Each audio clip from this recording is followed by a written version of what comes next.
انشاءاللہ صلاۃ الکسوف یعنی سورج گرہن کے لیے نماز ادا کریں گے انشاءاللہ کل انشاءاللہ 9:30 بجے. ٹھیک ہے، ہماری مسجد میں انشاءاللہ مکی مسجد میں 9:30 بجے ہم صلاۃ الکسوف پڑھیں گے. یہ نبی کریم صلی اللہ علیہ وسلم کی مستقل سنت ہے. آپ صلی اللہ علیہ وسلم سورج گرہن کے موقع پر صلاۃ الکسوف پڑھتے تھے.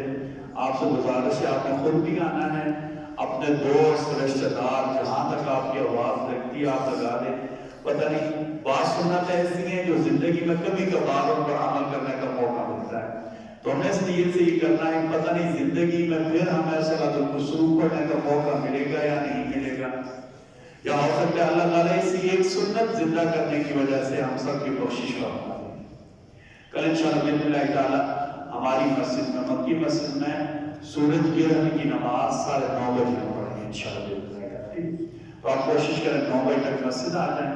ٹھیک ہے، اور بإذن اللہ تعالیٰ یہ 2 نفل ہوں گے، جب وہاں آئیں گے تو آپ کو طریقہ بھی بتا دیا جائے گا. ٹھیک ہے انشاءاللہ.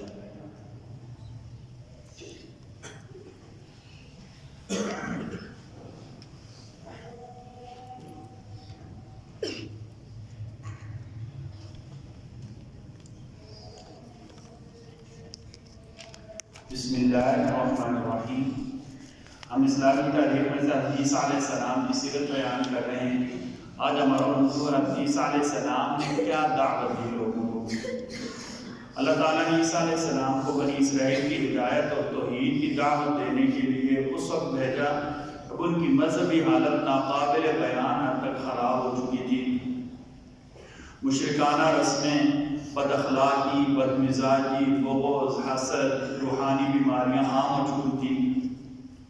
تورات جو ان کی مذہبی کتاب تھی اسے اپنی ضرورت اور خواہش کے مطابق بدل دیا کرتے تھے، حتیٰ کہ بدبختی کی سطح تک پہنچ گئے تھے کہ حضرت زکریا اور حضرت یحییٰ علیہ السلام کو شہید بھی کر دیا تھا.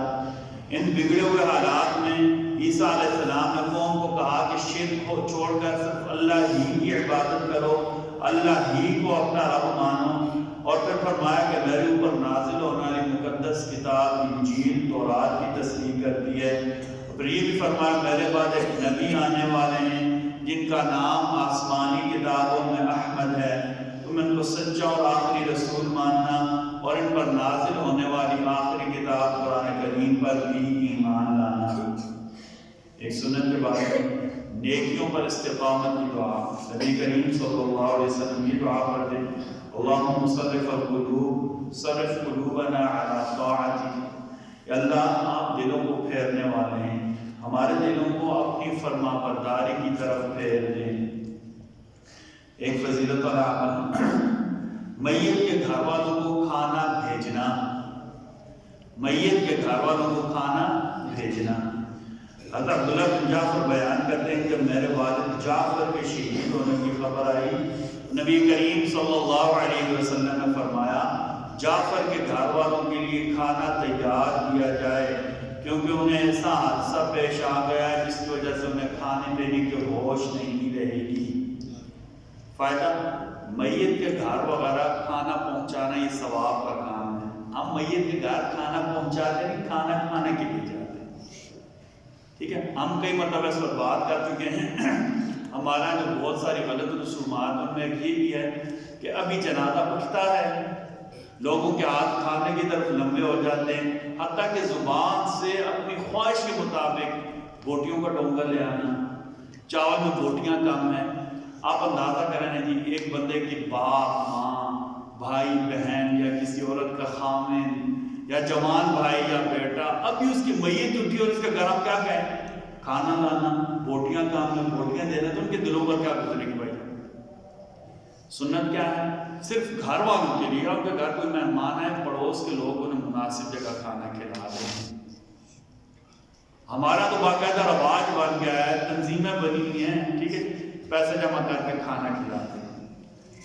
چلے یہ سب تک تو ٹھیک ہے، چلو جو دور سے مہمانوں نے کھلاتے، لیکن عمومی طور پر جیسے کیا کہتے ہیں شادی بیان میں برادری کو کھانا کھلایا جاتا ہے، ایسے میت کے موقع پر بھی برادری کو کھانا کھلایا جاتا ہے. تو خدا را ان فضول رسموں کو چھوڑ دیں، ان میں کوئی ہماری فلاح نہیں ہے، بلکہ قیامت کے دن بھی یہ ہمارے سینوں پر دھبا بن کر اٹھے ہوئے. طب نبوی سے علاج منقع منقع ہوتا ہے موٹا، جیسے ہمارا کشمش نہیں ہوتی اس لیے موٹی کے منقع، تو کالا انگور ہے تو موٹا سوکھ جائے اس کو منقع کہتے ہیں۔ حضرت ابو ہند داڑھی فرماتے ہیں کہ نبی کریم صلی اللہ علیہ وسلم کی خدمت میں منقع کا تحفہ بند تھال میں پیش کیا گیا۔ آپ صلی اللہ علیہ وسلم نے سب کو کہا اور ہم سب کو کہا، یعنی صحابہ کرام کو کہا، اللہ کا نام لے کر اسے کھاؤ، منقع بہترین کھانا ہے، یہ پٹھوں کو مضبوط کرتا ہے، پرانے درد کو ختم کرتا ہے، غصہ ٹھنڈا کرتا ہے، منہ کی بدبو دور کرتا ہے۔ نبی کریم صلی اللہ علیہ وسلم کی نصیحت، آپ صلی اللہ علیہ وسلم فرمایا، اللہ تعالیٰ فرماتے ہیں میرے بندے بے شک جب تک تو میری عبادت کرتا رہے گا، مجھ سے مغفرت کی امید رکھے گا، میں تجھے معاف کر دوں گا۔ اے میرے بندے اگر تو زمین بھر کر گناہ کے ساتھ مجھ سے اس حال میں ملے کہ میرے ساتھ کسی کو شریک نہ کیا ہو، تو میں بھی زمین بھر کر مغفرت کے ساتھ جس سے ملوں گا، یعنی زمین بھر کے تیرے گناہوں کو معاف کر دوں گا۔ اللہ کریم ہم سب کو کہنے سننے سے زیادہ عمل کو یاد رکھیں۔ کل انشاءاللہ باذن اللہ تعالی ہماری مسجد یعنی مکی مسجد میں صلاۃ الکسوف یعنی چاند گرہن کے موقع پر جو مسنون نماز ہے وہ ادا کی جائے گی۔ اس کا ٹائم ہوگا انشاءاللہ باذن اللہ تعالی 9:30 بجے، کیونکہ جو کسوف ہوگا نا چاند سورج کا گرہن، یہ تقریباً 6:30 بجے سے لے کر 11:15 بجے تک رہے گا۔ آپ صلی اللہ علیہ وسلم کا معمول یہ تھا کہ آپ صلی اللہ علیہ وسلم صحابہ کرام کے ساتھ مل کر سورج گرہن کے موقع پر نماز پڑھاتے، جس میں قرات بھی لمبی کرتے، رکوع بھی لمبا کرتے، سجدے بھی لمبے کرتے، قرات بھی لمبی کرتے، رکوع بھی لمبا کرتے، سجدے بھی لمبے کرتے، اور جب نماز ختم ہو جاتی تو آپ صلی اللہ علیہ وسلم اور صحابہ کرام اس وقت تک دعا مانگتے رہتے جب تک سورج کی حالت صحیح نہ ہو جاتی۔ میرے نبی صلی اللہ علیہ وسلم کے بیٹے تھے حضرت ابراہیم، جب وہ فوت ہوئے اس دن سورج گرہن لگا تھا۔ آپ صلی اللہ علیہ وسلم سب لوگوں کی توہمات تھے، ان توہمات کو دور کرنے کے لیے میرے نبی صلی اللہ علیہ وسلم نے صلاۃ الکسوف پڑھائی تھی اور لوگوں کو بتایا تھا کہ سورج اور چاند اللہ کی نشانیوں میں سے ایک نشانی ہے، یہ کسی کی زندگی میں کوئی تصرف نہیں کر سکتے، اللہ جیسے انہیں حکم دیتے ہیں ویسے ہی یہ کرتے ہیں۔ انشاءاللہ آپ سے گزارش ہے کہ آپ اس بات کو عام کر دیں، اپنے دوستوں اپنے رشتہ داروں کو جو سوشل میڈیا استعمال کرتے ہیں، فیس بک وغیرہ یا واٹس ایپ کے اسٹیٹس یا جہاں کے لیے آپ یہ اعلان بنا دیں کہ انشاءاللہ باذن اللہ تعالیٰ کل مورخہ 26/12/2019 بروز جمعرات صبح 9:30 بجے جامع مسجد مکی کہوٹہ میں سورج گرہن کی نماز، آگے بچے بریکٹ میں لکھتے ہیں صلاۃ الکسوف، ڈائریکٹ صلاۃ الکسوف نہیں لکھنا، انہیں لوگ سوچتے رہے کہ پتہ نہیں کیا کہتے ہیں وہی صاحب، ٹھیک ہے؟ تو اس کا ترجمہ کیا؟ سورج گرہن کی نماز، آگے بچے بریکٹ میں لکھتے ہیں صلاۃ الکسوف ادا کی جائے گی، ٹھیک ہے؟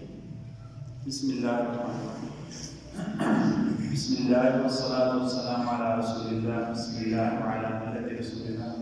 اے ہمارے رب کی آپ ہمیں معاف فرما دیں، ہمارے ساتھ خیر کا معاملہ فرما دیں، دنیا اور آخرت میں ہر معاملے میں آپ ہماری مدد فرما دیں، رحمت